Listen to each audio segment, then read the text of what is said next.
So I'm not really clear why Cotton is always out there and Zoo is the one sitting in the nest box. Seems like it could be the other way around, but apparently not. But they are definitely ready and raring to go. And I'm just as happy.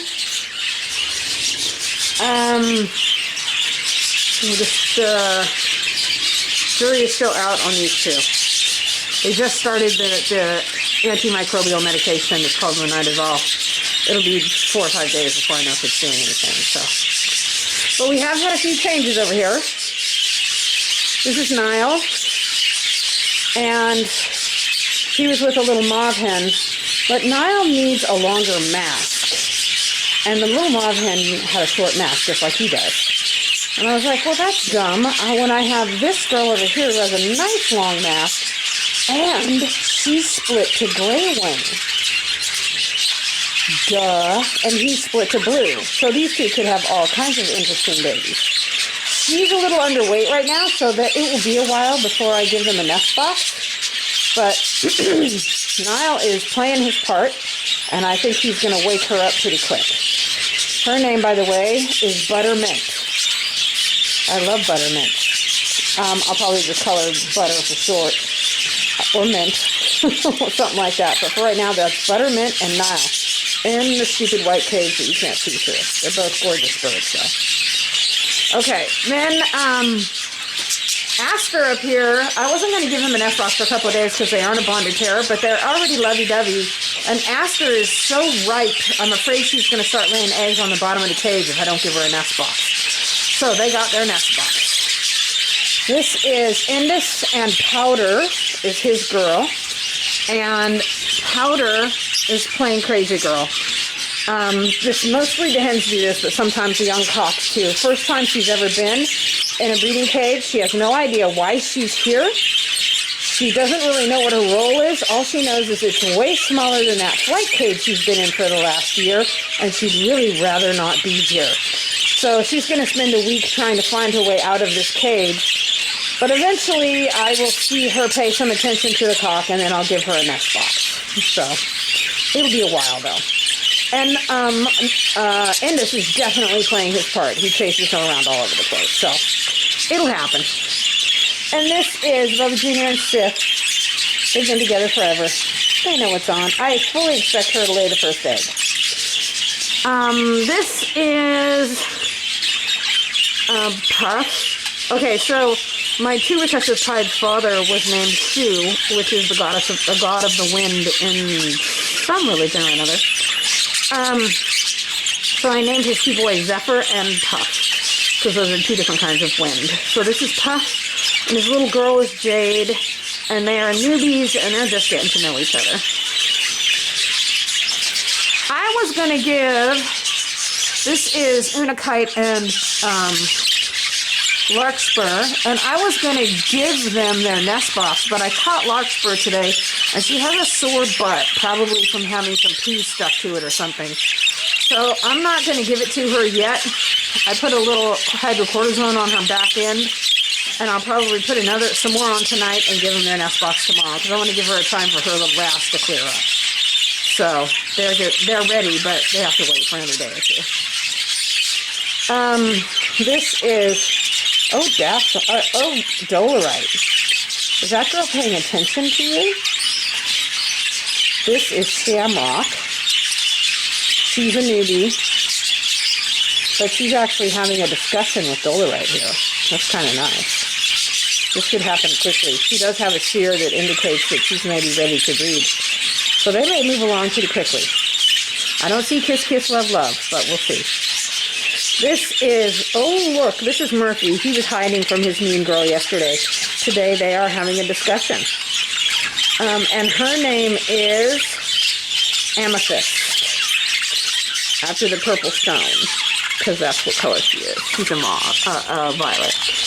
And this is Danube and my new girl, Pansy, and I gave them a nest box because clearly they're ready for it. Sometimes flock birds will reject a bird from another flock, But that tends to be more hens rejecting cocks. The cocks really don't care as much about the hens. But these two put it together quickly. They're both experienced breeders, so I'm kind of not surprised.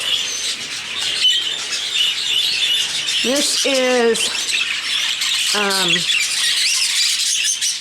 Gasite and Belle, and they're going along gangbusters. They've been going in and out of the box all day today, so I expect to get an egg out of them sometime soon too. This is a Minidil and cerulean. Got it. My naming theme is that I name them after something that they look like, so a color or something like that.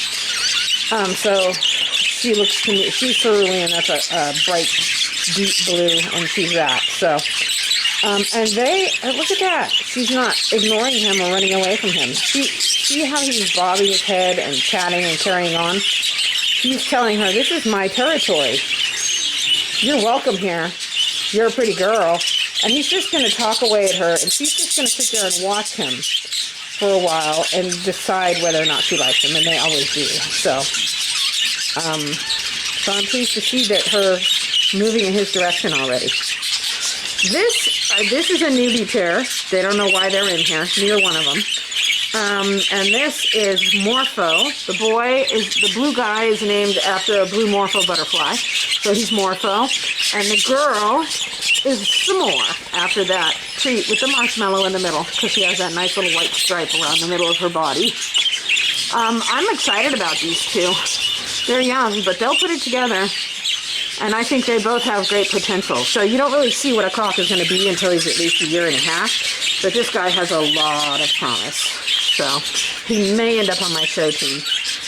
And these guys, this is Steel. Steel has proved infertile twice in a row, but the last time I bred him, the hen died not too long after, so it might have been her that was infertile. So I'm giving him another shot. This is Dubois. He's a proven breeder. Both of them are not really quite ready to go yet. They're both a little underweight, so they won't get an nest box for a while. I'm just going to put them in here and feed them up. What's happening over here?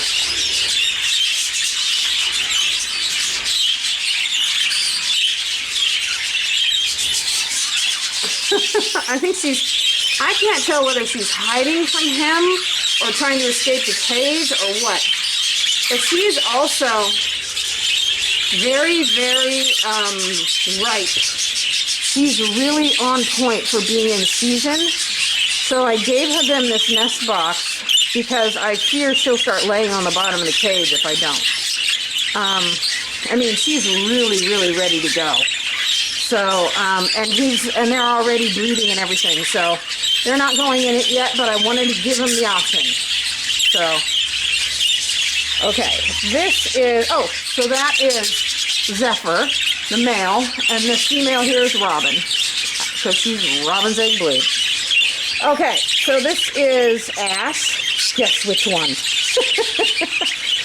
And the female there is Raspberry, because she looks like a piece of raspberry taffy. So Ash and Raspberry have no idea what's going on either, but they're discussing things with each other. See, Ash is starting to flirt with her. She's doing that warbling thing and kind of bopping and carrying on. He's trying to impress her with how virile he is. And she's like listening, which is important. Sometimes males come up and they'll get pretty close to a hen, that little bob and warble, and the hens will just peck them and send them away. And she's not sending him away. She's like, all right, you can be this close. That's fine. But it'll be a while. This is O'Reilly and Clement, and they got their box because they're a bonded pair and they know what to do. So I'm sure they'll be right to it. And these two down here are interesting. This guy is Sunny, and this little girl down here is Plushy, because she's a fluffy little thing. But they're not doing much. For some reason, she always wants to sit down low. She doesn't like to be up on the high perch or something. I don't know if she's avoiding him or what. But Her sear is only just starting to change, so they may have quite a ways to go. Oh, look, their divider came down. I guess I better put it back up again. Okay, so that's how everybody's doing today.